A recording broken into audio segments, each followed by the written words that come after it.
and this is going to be a frank discussion. I must start by saying I'm a little bit disappointed because my wife, when she heard that I'm having a conversation on stage with you, she went and bought me a very nice jacket. And I said, I'm going to upstage him. Then he went and came in this, wonderful. Look at that. I mean, anyway, so it didn't work. Right.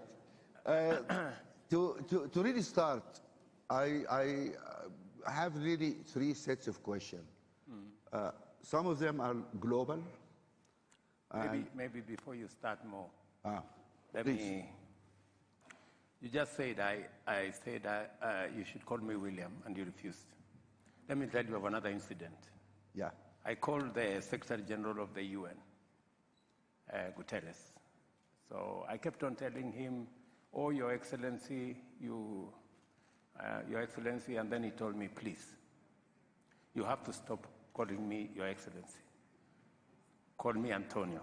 Otherwise, I will also begin to call you Your Majesty." So I stopped. So I nowadays call him Antonio. Yeah. Still, I'm going to call you Mr. President.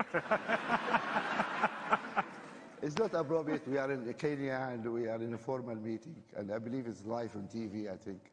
So that doesn't, it should not be right. So I was just saying that we're going to talk about some global issues. As you know, most of our session today, or the whole conference, was about Africa and the world, our issue. And there were some wonderful speakers, amazing people, really. And I'm going to send you, I know you had other commitments, you wanted to come, but you couldn't. I'm going to send you the videos of these conversations because it's really good and useful. Then we're going to talk about the region, and then maybe a little bit about Kenya. So that's how we proceed, if you will. Now, you had been outspoken, traveled, and you make a statement about the global orders, about the debt, etc. Can you tell us what is wrong with this architecture, the global architecture we feel, especially the financial architecture? What's wrong? Why are you unhappy with it? Well, first, you must understand that the current global financial system was set up against a certain context. Yeah. That context has since significantly changed. And therefore, it is struggling. The current financial system is struggling to respond to the challenges of the moment. Yeah. Countries, the whole system was set up around overseas development assistance, a financial system that was focused on prescription from the World Bank, IMF, and the institution. And sometimes those prescriptions went the wrong way. There wasn't room for emerging, frontier, new ideas on how to finance development. And as a result, you find that the system has not responded to frontier economies, emerging economies. A case, for example, is what happened in Greece. Yeah. It tells you there is something fundamentally faulty with the current financial system. While it is true that you can get overseas development assistance at 0.5%, concessional facilities at 0.5, whatever, but when you need real development resources, you have to go to the global financial market because you want to run your own development the way you know how. You end up with 10%, 12%, 15%, and it becomes impossible. It becomes impossible to finance any meaningful development, meaning that from the beginning, from where I sit, from the beginning, the current international financial architecture is, to put it bluntly, rigged against those of us in the global south, because we cannot meaningfully address our development needs using the financial resources from this architecture. The message from our panelists and eminent economists and wonderful people here was very clear. This cannot work. The rich borrow very cheaply.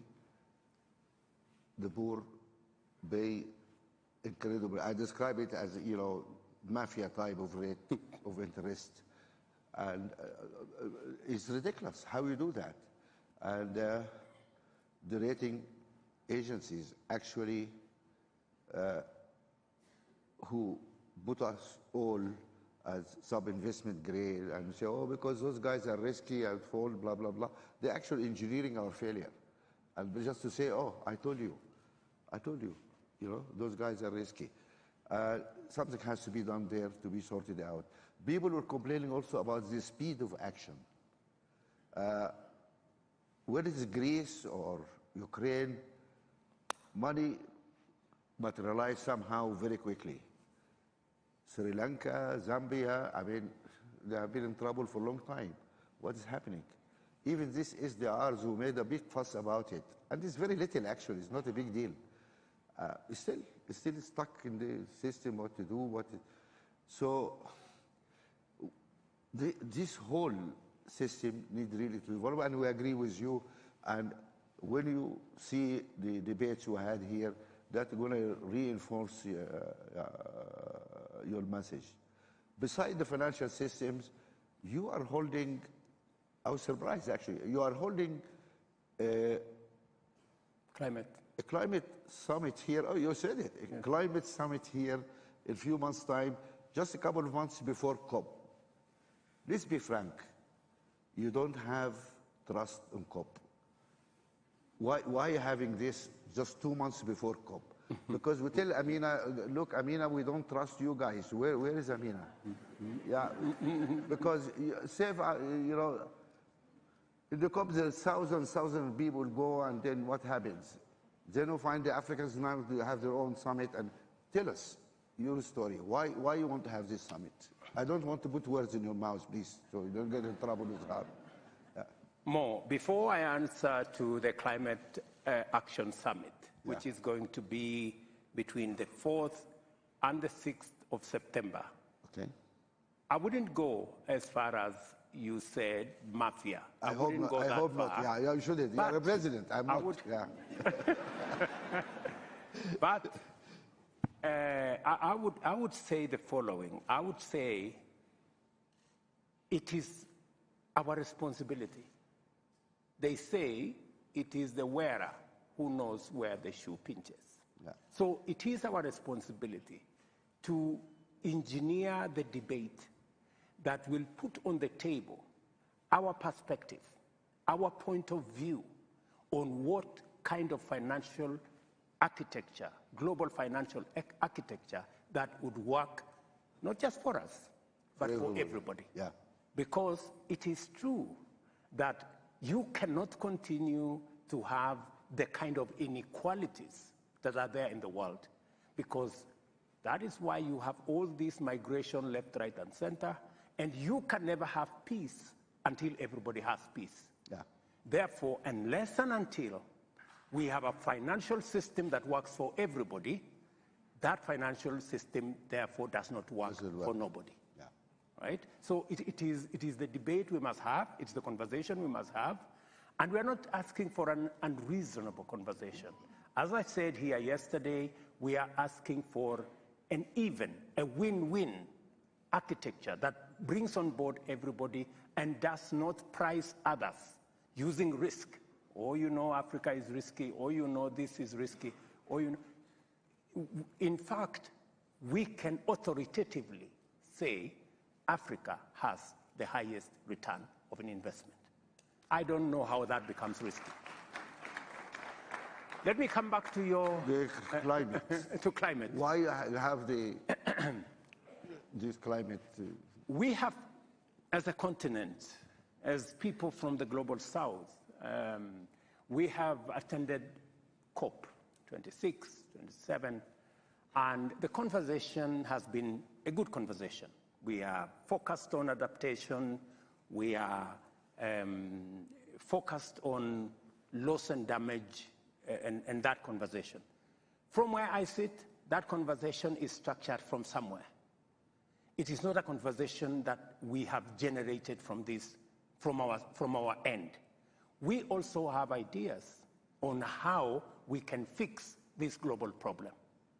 And why we are having the Africa Climate Action Summit in Kenya is because, first, I'm the chair of the Africa's heads of state on climate change. Okay. And therefore, it gives me responsibility to work on Africa's position when we go to have a conversation with the rest of the globe. That's number one.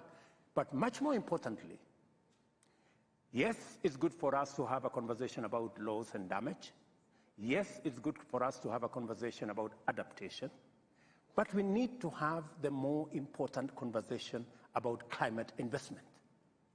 How do we,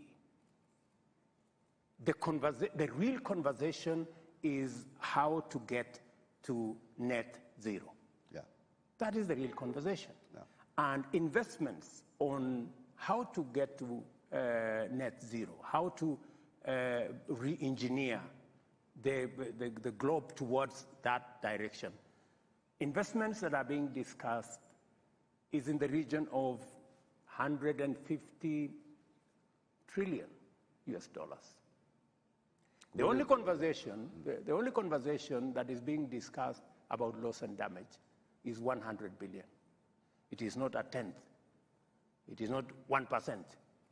So we are being consigned to a debate at the corner about loss and damage adaptation, when the real conversation about investment is happening elsewhere.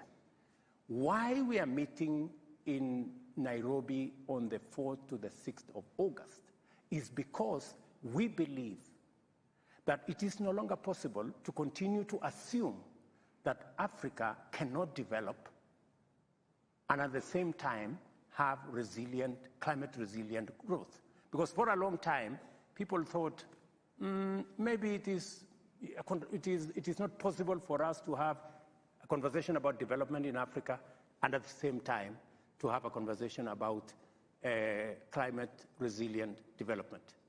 But science has proved, using technology, it is actually possible today. Because of technology, we can actually have a candid conversation on how to leverage on the huge resources we have in renewable energy.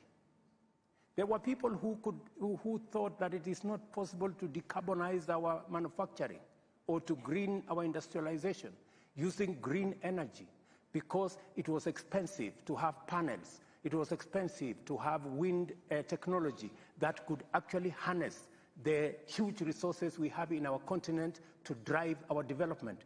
But today, science and technology has proven that it is possible to unlock the huge potential of green energy in our continent, yes, not only to drive the greening of our manufacturing and industrialization in this continent, but in fact, the globe needs the resources we have in this continent. If at all, we have to make serious steps in ensuring that we save the world from fossil fuels. Yeah, but you see, wonderful. Do you understand why we are going to have this conversation on the more? Yes, it is very important because we want the world to understand that we do not want to come to the table as victims. That's not what we want to do. We want to come, we have our own ideas. We believe we can make a contribution towards sorting out this global challenge. It's affecting us the most. We have contributed the least, but that is not the conversation. We are telling the globe that we have ideas on how to sort out this problem. And we want Africa to be part of the answer we are not going to accept to continue to be labeled as victims. Good. But here is let me just be devil advocate. We have been talking about loss and damage, and those guys pretended they don't hear us. They don't want to accept any liability. And to my understanding, I think it's only Denmark who accepted.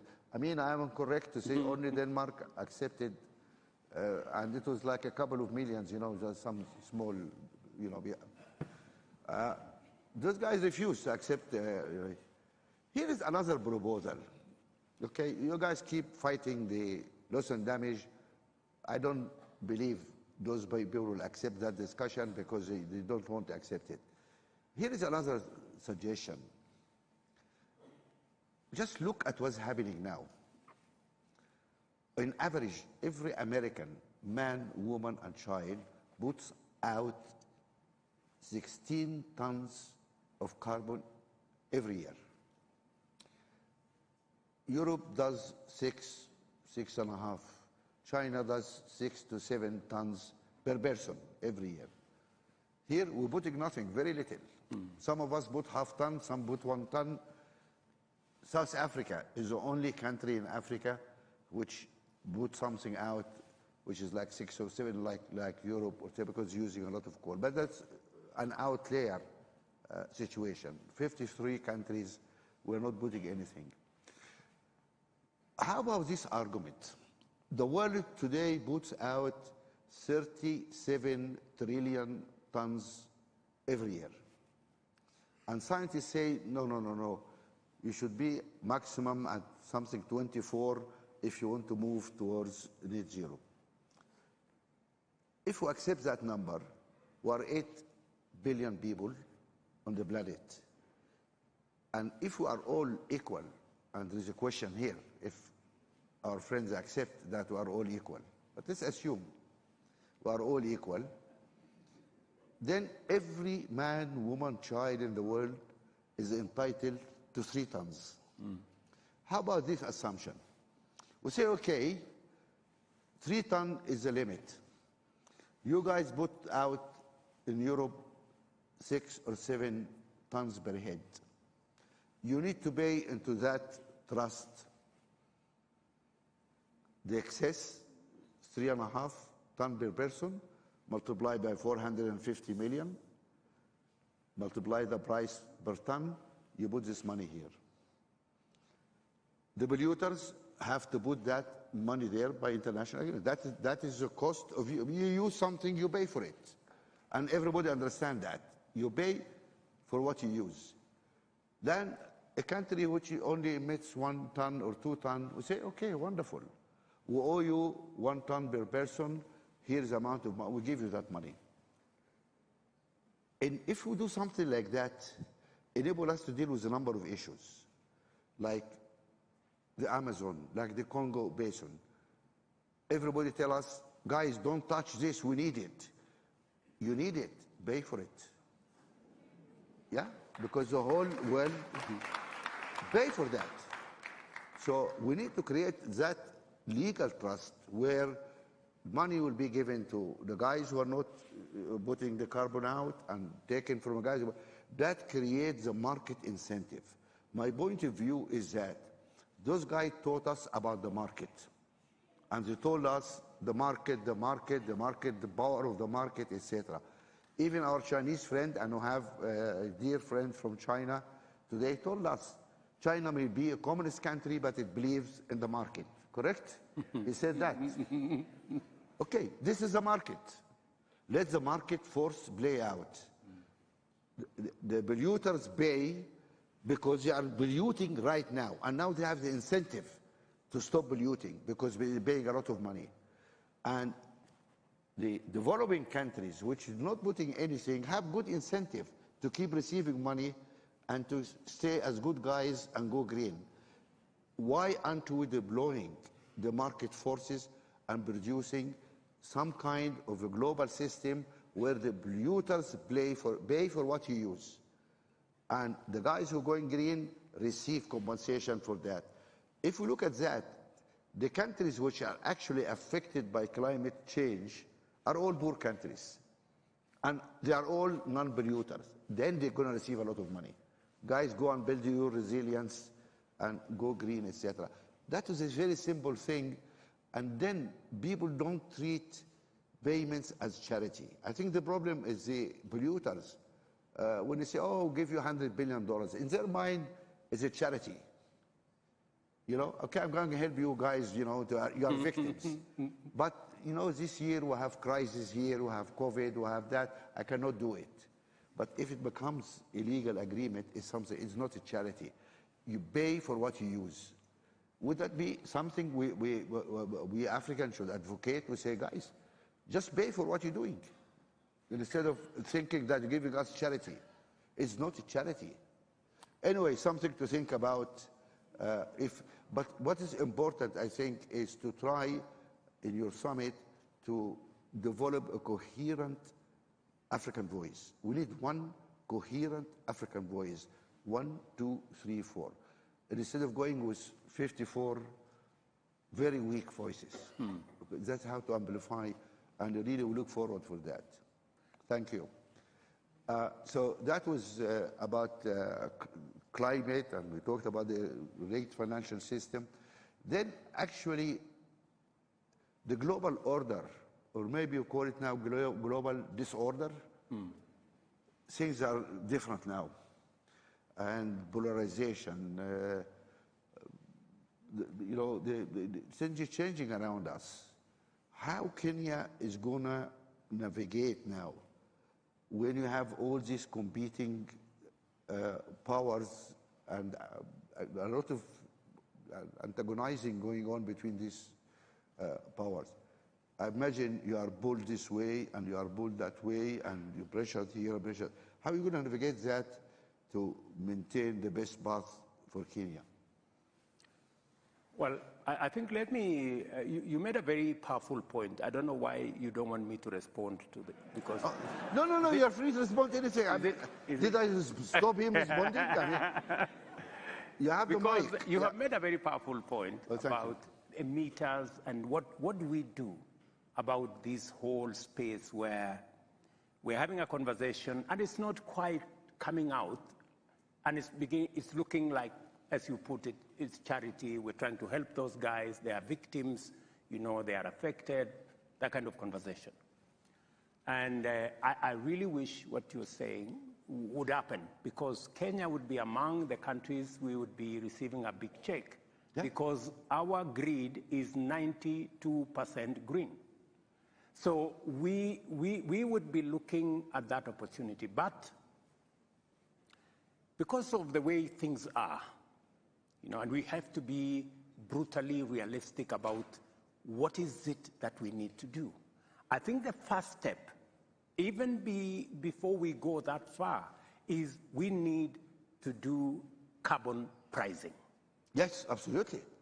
That's where we need to do. Yeah, and what I'm suggesting is carbon pricing. Yes, we need to do carbon pricing. It must be understood so that it is empirical, it is scientific, that this amount of carbon amounts to this. Yeah.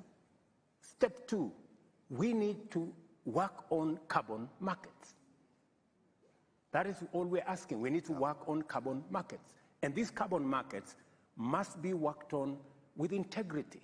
Yeah. Today, we have carbon markets at 10%, at 10 US dollars. We have carbon markets at 200 US dollars, depending on who it is, on what you think it is, on, you know, it's a floating. The integrity of the certificates. The integrity of the certificates is not guaranteed. We need to agree, because we are in this together. Yeah.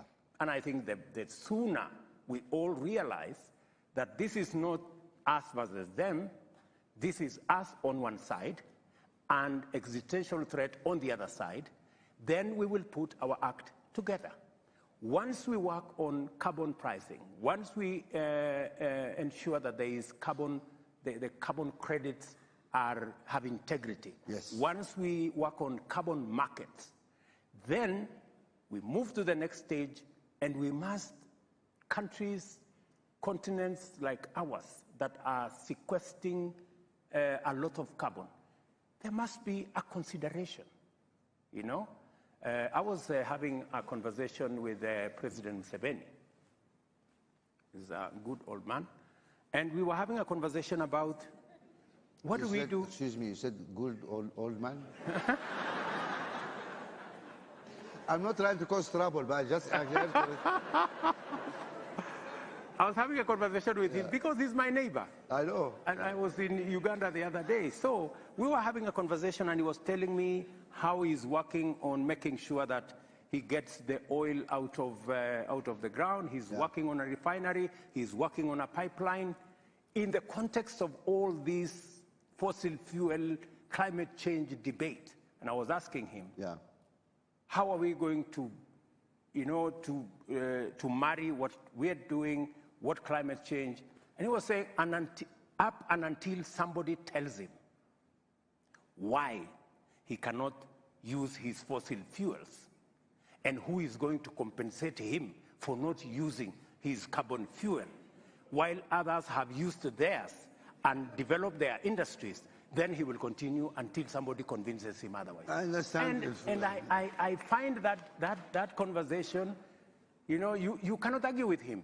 You know, those who are telling us don't exploit have developed beyond measure because of exploiting. And then, all I'm trying to say more is we seriously must have this conversation. I have taken the decision in Kenya that we are not going to exploit. We have oil in Turkana. We have worked with tallow oil, but we have said we will not go that direction because we want. But you know, when we say we are not going, when we forgo our resources, what do we get for it? You know, there must be a candid conversation. So what happens? So that it is not a conversation of, oh, you know, you guys, you cannot do this. You have to keep the forest. You have to keep Lake Victoria. You have to invest in the environment. And we are doing all this so that what happens? You know, this is the conversation more that we need to have. No, and hopefully we will get down to the bottom of it and we will get a balanced conversation so that we get the benefit of the carbon sequestration that is going on because we are not emitters and we are not contributing to the emission. And I couldn't agree with you more. The principle, even in Kenya, is that emitters pay. And that's how it should be. Absolutely. And I was smiling before because when you talked about the carbon market, because tomorrow we are launching an initiative here about the African carbon markets, and it's going to be led by two very competent people. Dimolola, is she here? Dimolola? Where is she? She gone to sleep. And also we brought the man who designed the European market, carbon market. Okay. And we launching because we need to find a way to really, produce acceptable qualification for our certificates because it is very low priced. And why we pay so much for sequestering so much carbon here, but you do double, triple amount if you do it somewhere else. It's the same stuff, but it's the issue of the companies who produce these certificates to actually bring them on board also to see how we can improve that. But that's also one step in that direction. I have some small ideas. Would you allow me to speak to them? Maybe? Absolutely, they are at disposal. Okay. Yeah. I would really value. Natalie, where is Natalie? No, we acted straight away. I mean, Natalie, where is Natalie? She's not gone to sleep also. I mean, what wrong with those people? She was here. Right. Can we just arrange for really communication? I mean, are you taking that into account? But I think the valid point here is a very interesting point here is how to produce a coherent African voice. This is our problem. Our voice is very faint, as not there. In the Glasgow COP, 37 countries and institutions, or 39, decided, oh, we're not going to fund African gas. We're not fund. And following that, we were in a meeting in the Africa Summit. I don't know, were you elected as time on the Africa Summit in Brussels? The last Europe-Africa Summit. And we had this conversation with our European friends, and Chancellor of Germany was sitting there, and I asked him, I said, I found it very strange. You are wallowing in Russian gas. Half of African gas exported to Europe, actually. 50% of our gas exported to Europe. And then you say, we cannot use our own gas. We now have 600 million people without power. Where is that morally? How can you beat that, you know? And that was 6 days before Ukraine invasion. When say, oh my God, you know, now we have no gas, let's go to Africa now and get African gas. So all now investing in African gas because you need the gas. So we need some really consistency here. I will not use the word morality because you are here, I don't use tough words, okay? But we need some more, here, Natalie, you're not, I thought you went to sleep. We need to, the initiative on the African carbon market, the president is interested to link with that because also of his conference, so unimportant. Can you please sort it out? Thank you very much. Right, we'll move now a little bit from the global issues because I think we don't have much time, maybe, I don't know, to the region here. And if I look at the map, you are an island in a troubled neighborhood. Maybe Tanzania is good, is at least safe enough at the moment, and I hope to stay safe. But you have soldiers in 3 countries around you, people trying, peacekeepers, to pacify things, etc. That may end up being 4. If we send people to my country in Sudan, we're going to need your soldiers, by the way, there sometime. Now, this is a tough situation for you, because this neighborhood is not nice. Really, it's not nice. I mean, of course, beautiful countries, but what's going on is not nice. Does Kenya feel a little bit anxious? I mean, with all these things around you in the border, do you feel a little bit insecure here as Kenyan, that with all these crazy guys around us, what's going to happen here? Well, it is true that we live in a tough neighborhood. Yeah. Because we have a 1,000-kilometer border with Somalia, which has not had a functional government for 40 years, 30-something years. We have a border with South Sudan. They have major challenges. We have in the neighborhood also in DRC, where we have our soldiers trying to pacify the eastern DRC. We take it as a responsibility because we know that our stability, our security is intricately intertwined with the stability of our region. Yeah. And we believe using the architecture that exists, whether it is East African Community, IGAD, or indeed I was having a frank conversation with my brother Musa Faki as the AU, that it is really time that as a continent, and I shared my thoughts with Musa Faki, that as a continent, we must take charge of our destiny. Yes. We must take charge of our security. 60 years after the formation of the Africa Union, we cannot continue to depend on Europe, the EU, the US, China, and I don't know which other place, to manage our own affairs. I think it is time. And that is why we took the decision in DRC. We didn't look for resources from, I don't know which organization. We used Kenyan resources. Wagner, you heard about Wagner? Yeah, we are at Uganda. We agreed that every country should deploy troops using their own resources because we need to take charge of our region. These are our issues. We need to deal with the security of our region because if we do not deal with the security of our region, we are foregoing opportunities of investment, of job creation, of growing our economies, and we are basically working against ourselves. Without peace, there is no development. Absolutely. Absolutely. So, but let me ask you a question. Even the situation in Sudan, we were having a conversation, I know it's your country, we are having a conversation in Uganda day before yesterday. Yeah. And we were having the conversation on how IGAD, unfortunately the chairmanship of IGAD is currently in Sudan. So it becomes very difficult because... Here is Sudanese guy, make him chairman, yeah? In absence of a legal government, we volunteer this guy.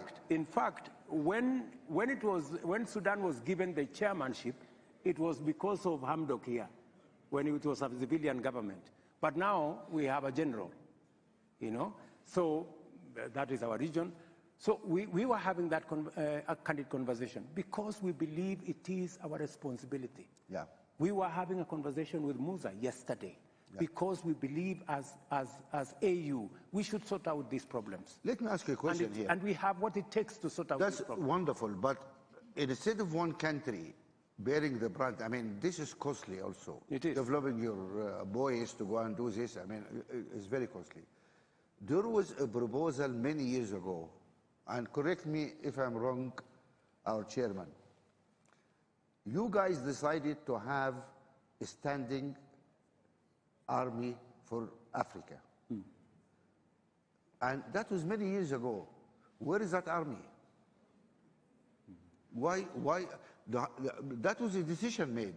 People said, look, we need, if there is terrorists took place here, these guys took over this country, we need to have a ready standby force, which ready under the command of the African Union, and it will go and do it. And instead of sitting back, oh, France, come help, Britain, America, come help, why those guys should come and help us? They should why not. should come and fight our fights? They should not come and help It's us. our own fights. And then we brag. We say we have half the world population in young people. Where are those young people? Go and fight your country. You know? And so maybe we bring you the conversation. My brother Musa, tell us, where is your army? I think we should not disturb Musa. Musa, I perfectly understand. He's your friend. No, he's not. He perfectly understands. We have the wrong architecture in the management of the African Union. Yes.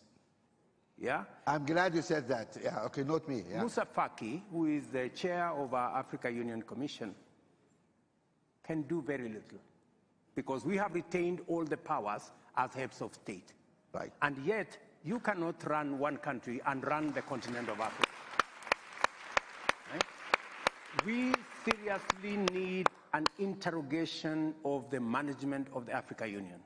Today, we cannot even support Somalia.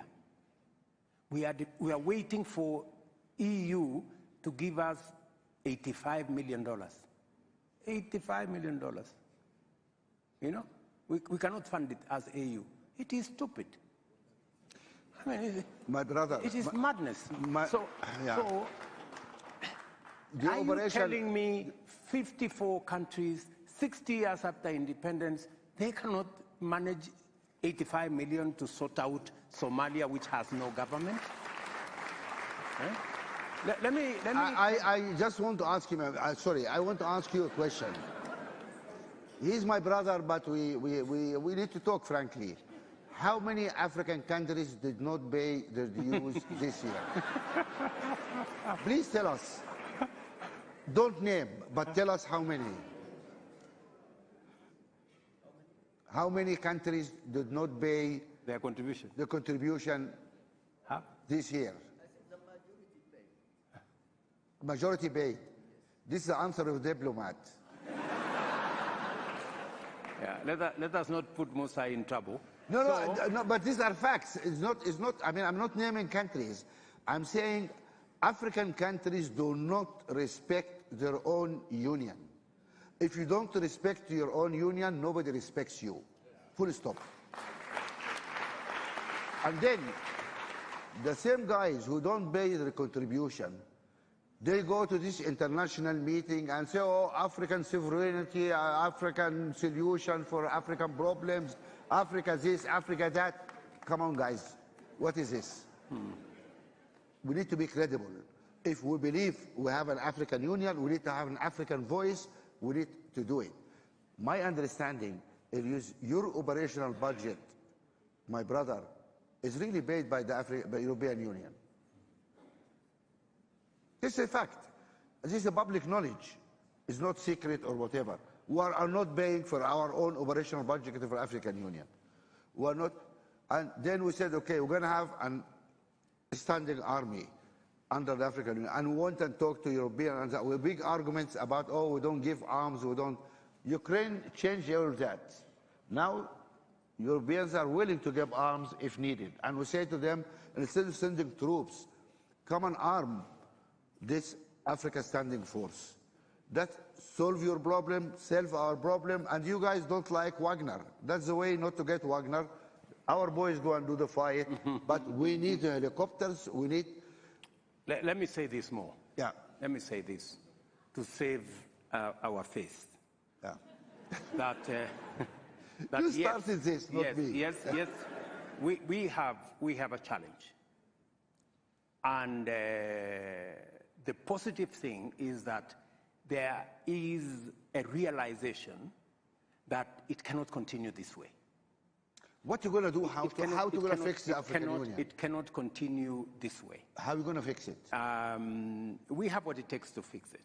And the conversation is already begun on what do we realistically do to be able to get the African Union to take charge of the affairs of our continent. Let me give you a case in point. We decided, for example, that we are going to assemble our market using the Africa Continental Free Trade Area market. Yes, that's good ecosystem. Yeah. And the positive thing is that it was unbelievable at the rate at which we were able to achieve consensus and we were able to achieve ratification. And I want to tell you, it is among the things that happened in the shortest time possible. It tells you there is greater realization that unless we act in concert, unless we act together, we are unlikely to make any impact anywhere. How many African presidents are on board? We have, at least on the market issue, we have put that together. There is a debate that is going to evolve. Like, for example,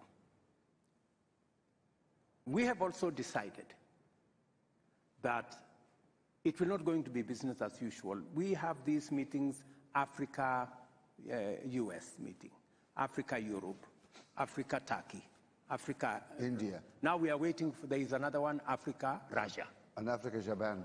And Africa, Japan. We have made the decision that it is not intelligent for 54 of us to go and sit before one gentleman from another place. And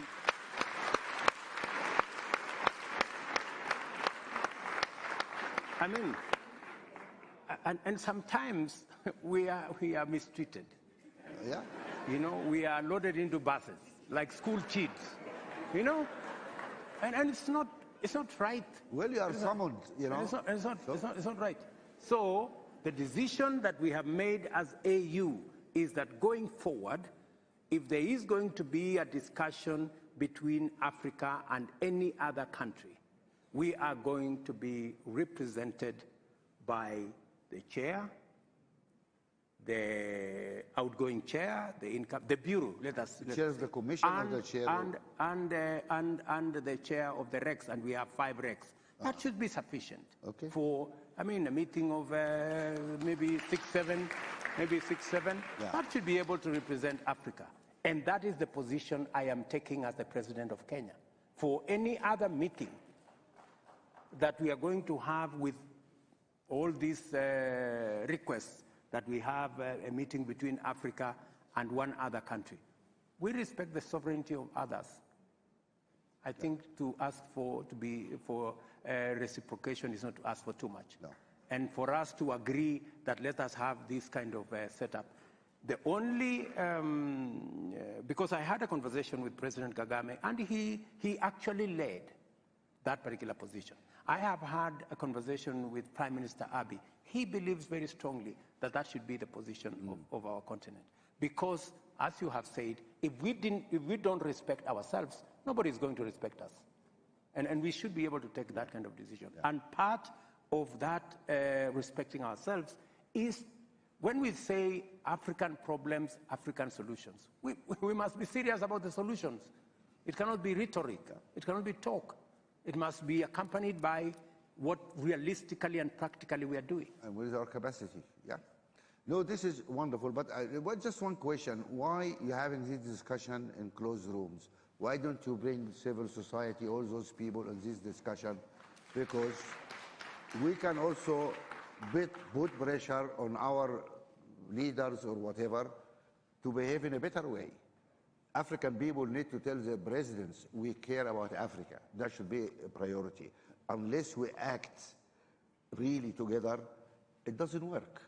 And in the reform agenda of the African Union, if you and your colleagues are proceeding that way, there need to be really a serious discussion about the structures and how Africa is. One problem is African countries refuse to cede any sovereignty to the African Union.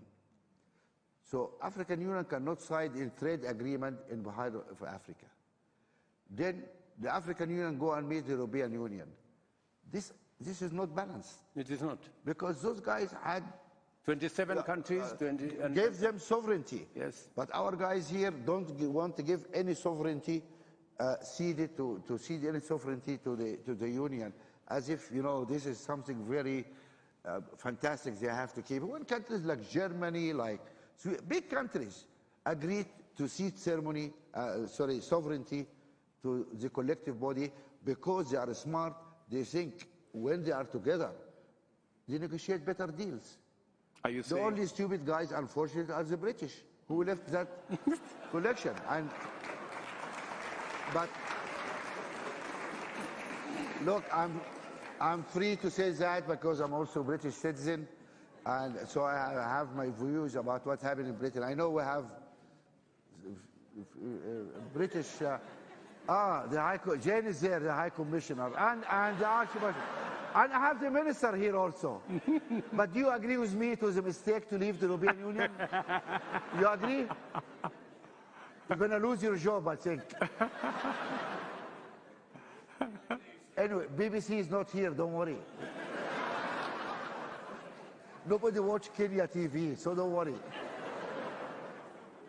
Anyway, so no, it's not a joke. I mean, it is truth. I mean, it is a mistake. Together, we're stronger. We do things better. And that's what we need the African people to press their governments. We need to be stronger. We need to have our union. We need to cede some of our sovereignty for the African Union. I'm not losing sovereignty because our collective sovereignty is huge. Is huge. Then we are somebody which will be respected around the world. We go out there in Europe, oh, we Africans, we African. I want to ask, excuse me, what do you mean you are Africans? You are South African, you're Nigerian, what do you mean you are Africans? Where is your government? What decisions you are able to make? What is Africa? Unless we have an African Union and a joint, a will, and then it doesn't work. So you made commitments now in front of all these people who are going to fight for that case. Is that correct? You have my commitment, and not just me, by the way. I think a critical mass of African readers is building on how we should act together. I told you, this particular position of consolidating what we need to do and how we need to engage with the rest of the world was actually driven by President Kagame. Excellent. We've talked with many other heads of state, and I think there is a critical mass emerging that we need to act differently, we need to work smart. Let me tell you of an unfortunate situation. I visited one of the countries, I don't want to say which one, and we were having a conversation about the economic partnership agreement between EAC and the EU. Yeah. The EU, 27 countries, 520 million people have agreed on what we need to do. EAC, we have sizable, 170 million people. Then one country, and I don't want to say which one, refused to sign. So he said, no, we need to teach these people some lesson. So I'm listening. Your country has 11 million people. What are you going now to we teach? know the country.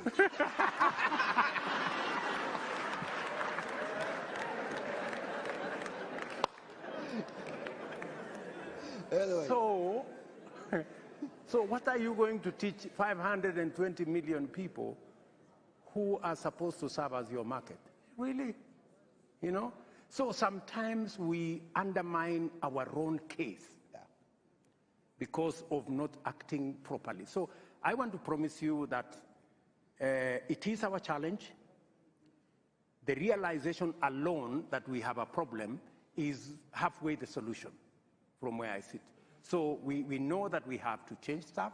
We know that we have to act in a manner that makes sure that we secure our interests, because the whole discussion, the whole discourse is about interests. What is our interest? How do we protect our interests? Because everybody protects theirs. Yeah. So this is awakening, and I think the engagement of Africa with the rest of the globe is going to change. That is why, for example, we are having the Climate Action Summit, because we want to go to the UN. We want to come to the UN General Assembly. We want to go to COP28 with an African consolidated position, speaking with one voice, the whole lot of us, so that people can know we know what we want, and we will not back down. This is wonderful. If any value to this discussion is, I think we reached some interesting commitment from the president here. No, it's useful, the commitment made by the president. My only suggestion is that mobilize the people, have trust in the people, because the pressure from the people can help produce. Get the civil society into your summit. Get them to press their governments to really to move behind you in this agenda, because that has to happen. And until you get the people behind you, everybody will drag their feet. And that's the history of Africa. I agree with you 100% that we need to mobilize the people to be with us, to share the vision with us, to agree with us on the paradigm shift in what we need to do. I agree with you, the civil society have a big role to play, because they can do sometimes what governments cannot do. And even in Kenya, we have a robust civil society. They have made a huge contribution to who we are today. Sometimes as governments we agree with them, sometimes we don't agree with them, but that is the nature of life.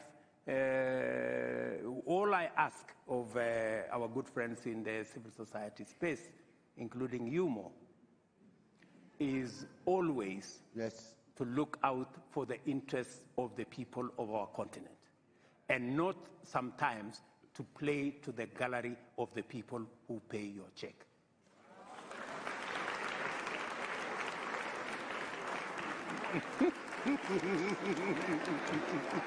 What are abroad for? What you guys are abroad for? We're going to have a discussion here about civil society. We had a session actually with non-state actors here. We had the president of 5 of the biggest foundation in the world. We're all in this case. And I'm going to send you the video of that. Okay. What civil society and what foundations are doing for Africa, it's a wonderful job. And that brings me to the issue of civil society, about who pays your check. To start with, in our foundation. No, by the way, no, you know, I'm not talking about more. No, but to make it clear, I don't know if everybody. We don't accept donation from anybody, government, business, anybody. Our money is the money we made in Africa from our investment in Africa, which was clean investment, and we gave this money as an African money to the foundation to do this. We refuse, by our constitution, we don't accept a penny from anybody because we work in the area of governance. So we don't have anything, right? This brings me to the issue of other foundation which doesn't have a donor who have a lot of money to give them, which is fine, many foundations like that. Really,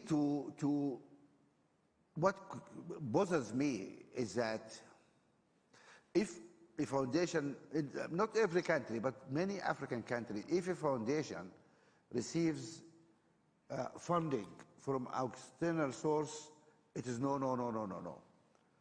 Some countries ask them to be registered as foreign agents. But the government of the same country go and beg for the same money from the same donor. So how civil society is agent and a foreign agent, and the president is not a foreign agent? Let's be consistent. You know, why the government accept donation, but the people cannot, civil society cannot have donation? What we need, of course, we need is a charter for the foundations, and we're working on, we need to have a charter for African foundations on our own governance, because we cannot just keep screaming about the governance and the government when we are not observing governance in our own foundations. We have to do, I accept that, and that should be the way to work. And I think we need to find Kenya. They have let me speak for Kenya. You guys let me fighting this based on civil society, frankly. Let me speak for Kenya. Yeah. The same way you have made a disclosure about more foundation. Yeah. Let me also make a disclosure about Kenya. Please. We don't require the civil society to make any disclosures to government on who they get money from, how they use it. It is their business. All I said is we just the same thing, governance. You demand of us governance, rightfully, legitimately, and that's the right thing to do. The same should be demanded of civil society, the way you have said. Agree, but Mr. President, I think, I'm sorry about my ignorance. I hope you have a charity commission here, because charity need to state an annual financial return, exactly how much money they received, from where it went, how much paid their directors, how much paid their, that is a requirement worldwide, everywhere. In America, in Britain, everywhere required. You need to implement that too. We have an NGO coordination council that takes care of all.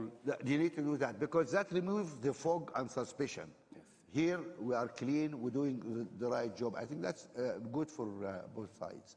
But I heard complaints that there is some tightening of the space over the, for civil society for a few in years. Kenya. Yes. Is that true or not true? It is very untrue. Really? and I think the civil society must be somewhere in this room. If there is any anybody civil society want to challenge the statement? Listen, we'll guarantee your safety. Don't worry. Yeah. I heard you had some rogue police unit here, which carry some execution stuff. But I disbanded on day one. So guys, don't be afraid. Stand up and speak. No, nobody's speaking. Anyway, fair enough. You don't need any further evidence. No, that's fine. It's good, but I have to raise the question because somebody, we need to have a proper conversation. It is good. One thing worries me about is the. Don't upset. Yeah, I don't want to upset you, or so please allow me. You Kenyans are hot-headed. I mean, what is going on in the streets here? I mean, why don't you cool things down? What's going on?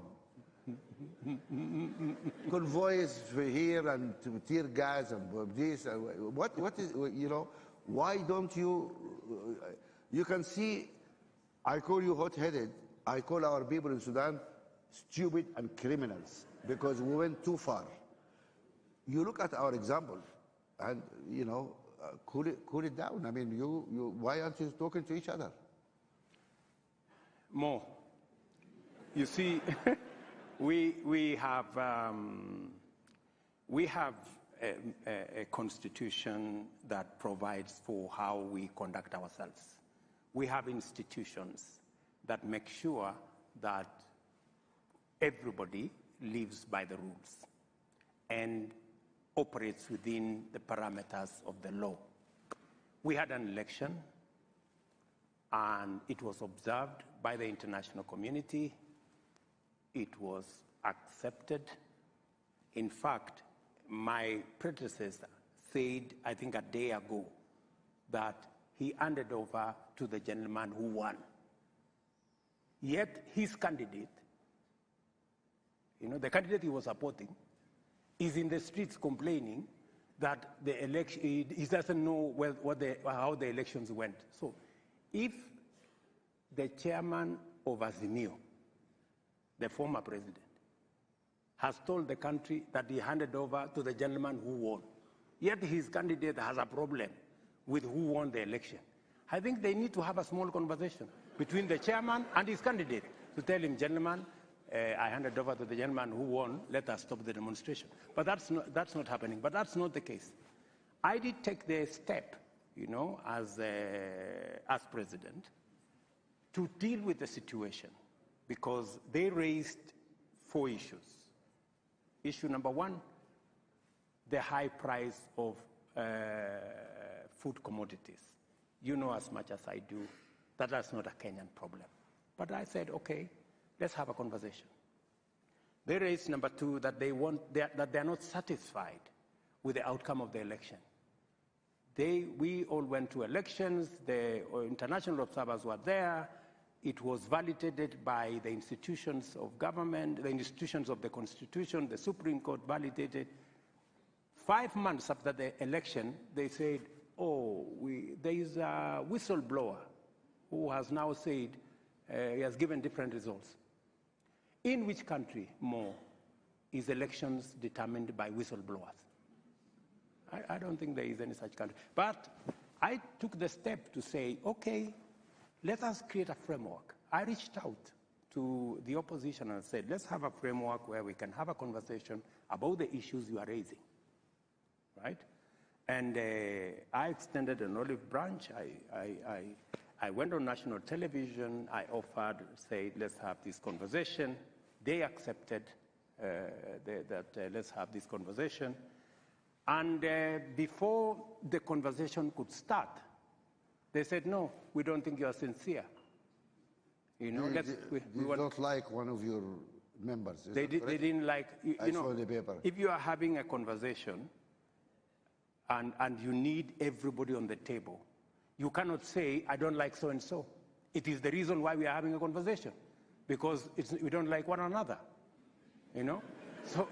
So it cannot be the argument that I don't like so-and-so. So the very reason why we are having the conversation is because we don't like one another. Let us always have the conversation. But anyway, be that as it may, let us see how else. If you have make a different suggestion. We've even offered them, we've told them, okay, if you don't like so-and-so, it's fine. Can we start the conversation and then we will exit this person you don't like? They say, no. We told them, but the prices of food commodities have come down. They said, even if you bring it down as far as possible, we still want to go to the demonstration. I don't So, know. Maybe we need a hug first, you know. What? Really, because my brother. Since these are your friends, why don't you reach out to them and have a conversation?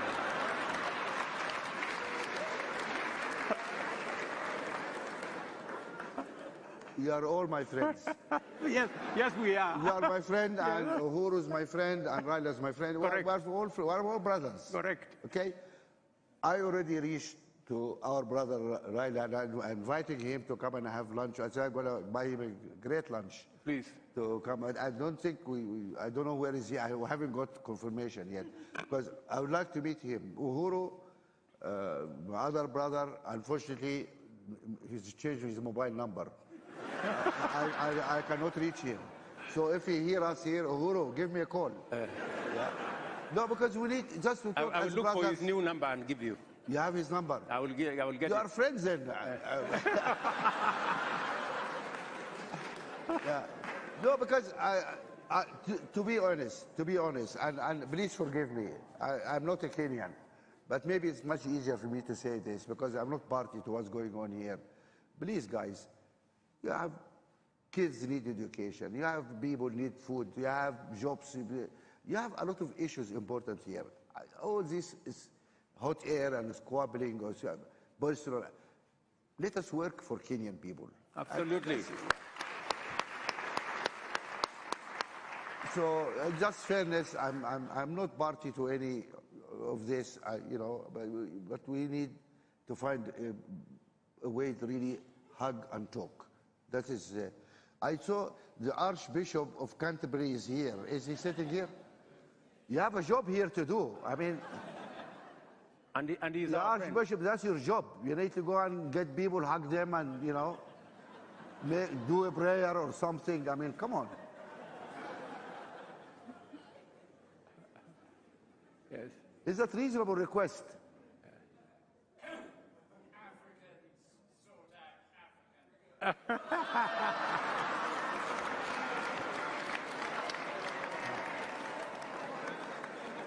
I don't understand, but I thought Christians also sort Christian people. This is your flock, isn't it? Anyway. Well, I see you are running out of time. Actually, yeah. One of my competitors is actually an Anglican. So I think the Bishop of Canterbury can do a very good job there. When you come for lunch with us, join us for lunch. Maybe you can, you know, start a conversation. And you can start with the prayer. Anyway, we try.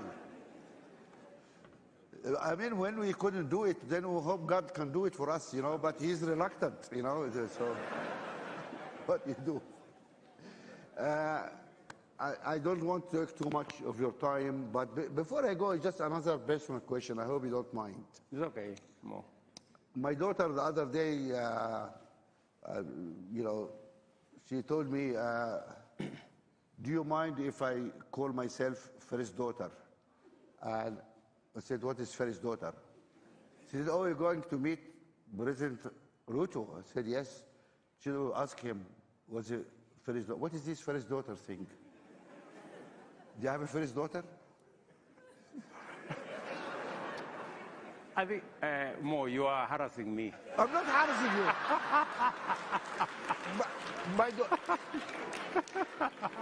This is not fair. I'm asking a simple, honest question. I know. I agree. Maybe on this particular one. But Mr. President, it is a Kenyan joke. Yeah. Because my innocent daughter Charlene put on her Twitter account, and I asked her, why have you put this password? She says there are, I think, what are those accounts that are duplicate? Parrot or something? I don't know. I'm not very, yeah.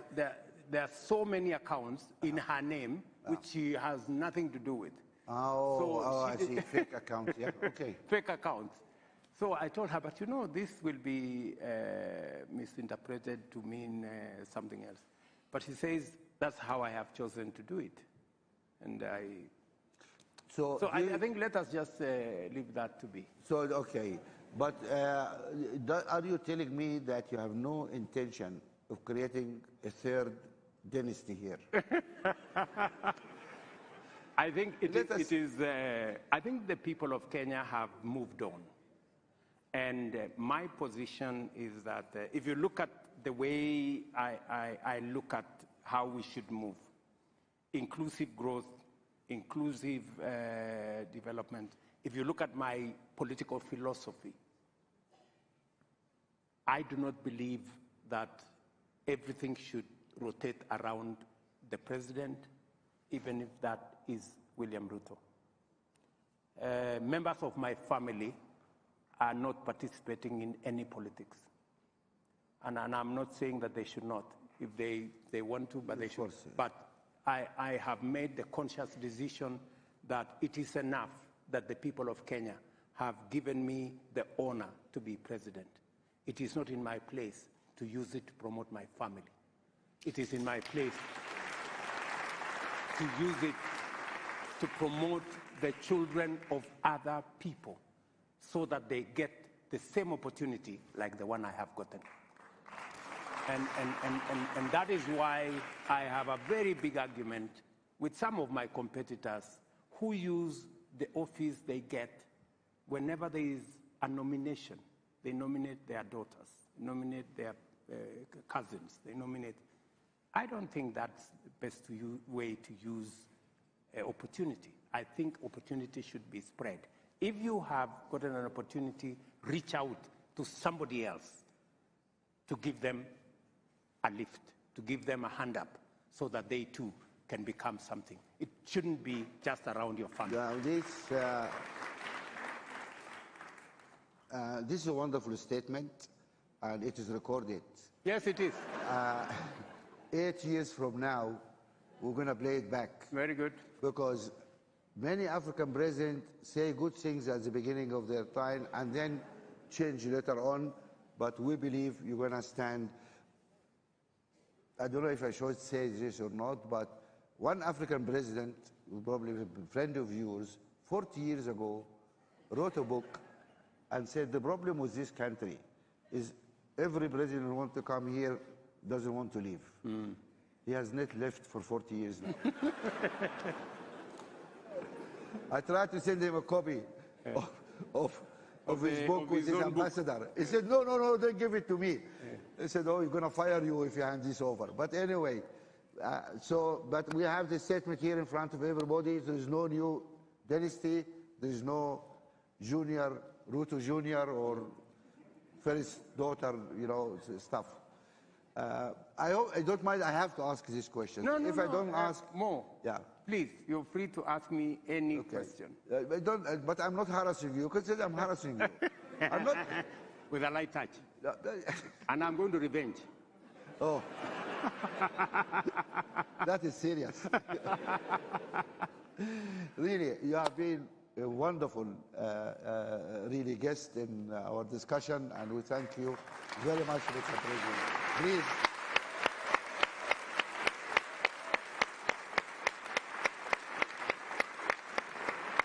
Thank you. Thank you very much. You have been wonderful. Thank you. Really. Thank you. Thank you. I think people love that. Thank you. Thank you very much.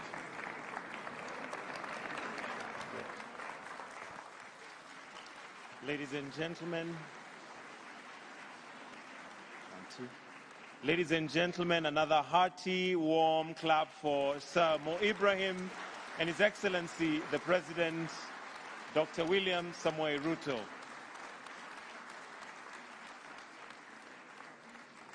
Thank you very much. And at the appropriate or penultimate time, we shall remain standing as we allow them to exit at their own pleasure. We've come to the end of this session. Thank you very much, ladies and gentlemen. Have a wonderful evening. Them standing.